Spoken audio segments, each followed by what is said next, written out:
اگلی سورہ سورہ البینہ ہے، اور یہ قرآن مجید کی عظمت پر ایک شاندار سورہ ہے۔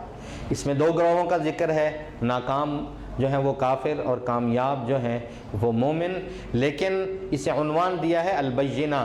یہ قرآن مجید کی صفت پر ہے یہ کہ یہ قرآن البینہ ہے، اور بینہ کا معنی ہے روشن دلیل جس سے بڑی کوئی دلیل نہ ہو۔ کافر اہل کتاب اور مشرکین اس بینہ سے منہ پھیرے ہوئے ہیں، اور رسول اللہ صلی اللہ علیہ وسلم جو صحیفے پڑھ کے سنا رہے ہیں، پاک صحیفوں سے یہ رخ پھیرے ہوئے ہیں۔ ہرگز ایسا نہیں کرنا چاہیے۔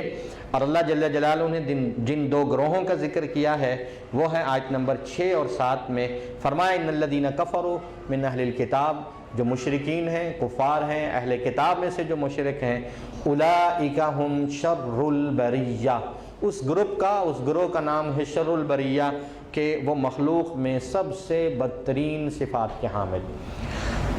ان الذین آمنوا وعملوا الصالحات، جو ایمان لائے اور اعمال صالحہ کے عادی ہیں، اولئک ھم خیر البریہ، وہ اللہ کی مخلوق میں سب سے بہترین لوگ، اور ان کا بدلہ یہ ہے کہ وہ ان جنتوں میں ہوں گے جن کے نیچے نہریں بہہ رہی ہیں، اور اس میں ہمیشہ ہمیشہ رہیں گے۔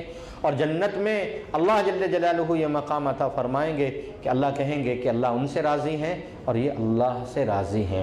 صحابہ کرام کا کیا خیر البریہ، کیا وہ مقدس اور پاک باز جماعت کہ اللہ جل جلالہ نے ایمان صالحہ، اعمال صالحہ کی برکت سے اور نبی کریم صلی اللہ علیہ وسلم سے فیض یاب ہونے کی نسبت سے اللہ نے جو جنتیوں کو جنت میں سب سے آخر میں نعمت ملنی ہے، اللہ جل جلالہ نے انہیں دنیا میں رضی اللہ عنہم ورضوا عنہ کا سرٹیفکیٹ دیا۔ اللہ تمام صحابہ سے راضی ہو۔